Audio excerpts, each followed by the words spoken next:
नमस्कार दोस्तों। राजस्थान कांग्रेस में पिछले कई सालों से दो बड़े खेमे अशोक गहलोत और सचिन पायलट की खींचतान के लिए चर्चा में रही है। 2020 का राजनीतिक संकट हो, 2022 का नेतृत्व विवाद हो या टिकट बंटवारे की नाराजगी, दोनों गुटों के समर्थक अक्सर सोशल मीडिया पर एक दूसरे के खिलाफ मोर्चा खोलते रहते थे। लेकिन आज तस्वीर कुछ बदली हुई नजर आ रही है दोस्तों। किरोड़ी लाल मीणा और गोविंद सिंह डोटासरा के बीच तेज हुई सियासी जंग ने कांग्रेस के भीतर एक नया राजनीतिक समीकरण खड़ा कर दिया है। दोस्तों, एक समय जो सोशल मीडिया पर गहलोत बनाम पायलट की लड़ाई का मैदान हुआ करता था, वह अब बड़ी संख्या में दोनों गुटों के समर्थक एक ही मुद्दे पर साथ दिखाई दे रहे हैं। सोशल मीडिया पर वायरल पोस्टों में कई यूजर्स जो पहले अलग अलग गुटों के समर्थन माने जाते थे, अब डोटासरा के समर्थन में और किरोड़ी लाल मीणा के विरोध में पोस्ट साझा कर रहे हैं। ये ज़रूरी नहीं कि कांग्रेस के हर कार्यकर्ता या समर्थक का यही रुख हो, लेकिन ऑनलाइन दिखाई दे रहा एक प्रमुख रुझान यही है कि पार्टी अध्यक्ष पर हुए हमलों को कांग्रेस समर्थक सामूहिक रूप से राजनीतिक चुनौती के रूप में देख रहे हैं। राजनीति में अक्सर कहा जाता है कि जब बाहरी हमला बढ़ता है तो संगठन के भीतर मतभेद पीछे छूट जाते हैं। डोटासरा इस समय सिर्फ कांग्रेस प्रदेशाध्यक्ष नहीं बल्कि भाजपा सरकार पर सबसे आक्रामक चेहरे में से एक है।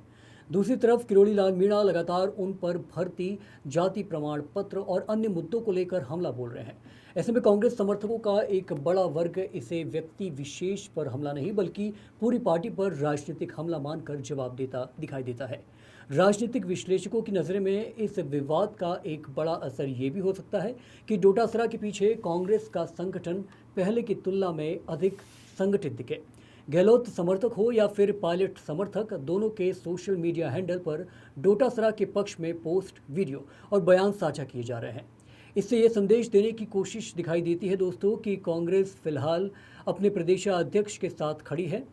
हालांकि ये निष्कर्ष निकालना जल्दबाजी होगी कि इससे कांग्रेस की पूरी अंदरूनी कलह समाप्त हो गई है।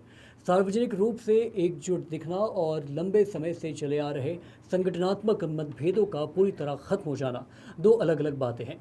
यदि कांग्रेस एक बड़ा वर्ग किसी मुद्दे पर एकजुट होकर सरकार के खिलाफ नैरेटिव बनाने में सफल होता है तो उसका जो सीधा राजनीतिक असर है वो भाजपा के लिए चुनौती बन सकता है। दूसरी ओर भाजपा समर्थकों का तर्क ये भी है कि किरोड़ी लाल मीणा लगातार भ्रष्टाचार और भर्ती जैसे मुद्दे उठा रहे हैं और कांग्रेस इन्हीं सवालों से बचने के लिए एकजुटता दिखाई दे रही है। यानी दोनों दल अपने अपने समर्थकों के बीच अलग अलग राजनीतिक संदेश स्थापित करने की कोशिश कर रहे हैं। ऐसे में दोस्तों, सवाल ये भी उठ रहा है कि क्या किरोड़ी लाल मीणा के लगातार हमलों ने अनजाने में कांग्रेस के भीतर गहलोत और पायलट खेमे के बीच दिखने वाली दूरी कम कर दी है, या ये सिर्फ सोशल मीडिया तक सीमित अस्थायी एकजुटता है जो विवाद खत्म होते ही पूरे या फिर कहें कि पुराने समीकरणों में बदल जाएगी। अब फैसला जनता को करना है दोस्तों। अपनी राय क्या है वो कमेंट में ज़रूर आप जरूर बताइए और ख़ास तौर पे ये बताइए कि ये लड़ाई कांग्रेस की अंदरूनी कला को कम कैसे कर रही है, या फिर ये सिर्फ राजनीतिक माहौल और सोशल मीडिया का एक अस्थायी प्रभाव है। कमेंट करके अपनी राय ज़रूर बताइए। नमस्कार।